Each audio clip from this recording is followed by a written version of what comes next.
జ్యోతిష శాస్త్రం ప్రకారం 2025వ సంవత్సరం ఫిబ్రవరి నెల 16వ తేదీ నుండి ఒక 7 రోజుల కాలం పాటు వృశ్చిక రాశి వారు ఎటువంటి శుభ అశుభ ఫలితాలను పొందుతారో తెలుసుకోవాలంటే ఈ వీడియోని స్కిప్ చేయకుండా పూర్తిగా చూడండి. అలాగే తప్పకుండా మా ఛానల్ని సబ్స్క్రైబ్ చేసుకోండి. వృశ్చిక రాశి వారు ఈ 7 రోజుల కాలం పాటు దాదాపుగా సానుకూలమైన ఫలితాలనే పొందుతారు. మీ ప్రయత్నాలన్నీ చాలా వరకు సఫలీకృతం అవుతాయి. మీకు అండగా నిలబడే వారు కూడా పక్కనే ఉంటారు. ఒక రకంగా ఇది మీకు ఊరటను కలిగించే అంశమే అవుతుంది. ఒక్క క్షణం కూడా వృధా చేయరు. ఏదో ఒక పని, ఏదో ఒక వ్యవహారం, ఏదో ఒక రచ్చ అన్నట్లుగానే ఉంటారు. బాగా బిజీగా ఉంటారు. మీరు కోరుకున్న విధంగానే కాలం గడుస్తుంది. కాబట్టి ఈ వారం మీరు కేవలం పనిపైన మాత్రమే దృష్టి పెట్టొచ్చు, లేదా రిలాక్స్ పైన కూడా దృష్టి పెట్టొచ్చు. ఎదుటివారికి చక్కటి సలహాలను మరియు సూచనలను కూడా అందిస్తారు. ఆగిపోయాయి అనుకున్న కట్టడాలను తిరిగి మళ్ళీ ప్రారంభం చేస్తారు. పాత పనులను మళ్ళీ మొదలు పెడతారు. శుభకార్యాలు ముడిపడతాయి. వాహన యోగాన్ని కూడా గ్రహస్థితి సూచిస్తోంది.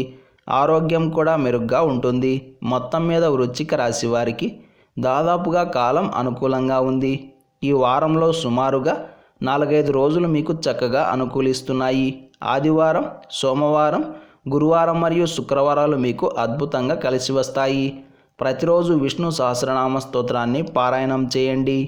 ఈ ఆదివారం రోజున ఉన్నటువంటి దివ్యమైన తిథి చవితి, నక్షత్రం హస్త నక్షత్రం, రాహుకాలం సాయంత్రం 4:30 నుండి 6 గంటల వరకు, యమగండం మధ్యాహ్నం 12 గంటల నుండి 1:30 వరకు.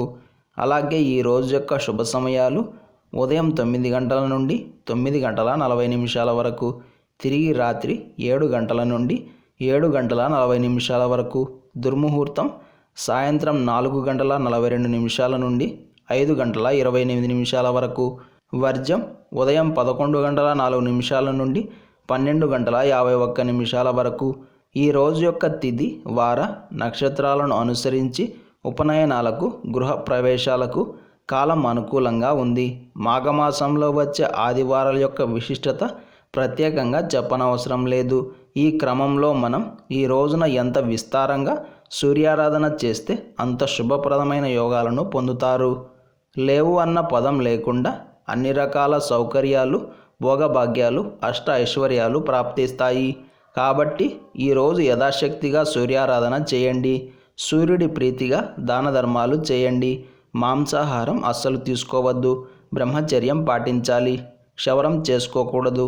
ఉపవాసం ఉండడం లాంటి నియమాలను పాటించి సూర్యుడి యొక్క అనుగ్రహం పొందండి. అలాగే ఈరోజు సంకష్టహర చతుర్థి వచ్చింది.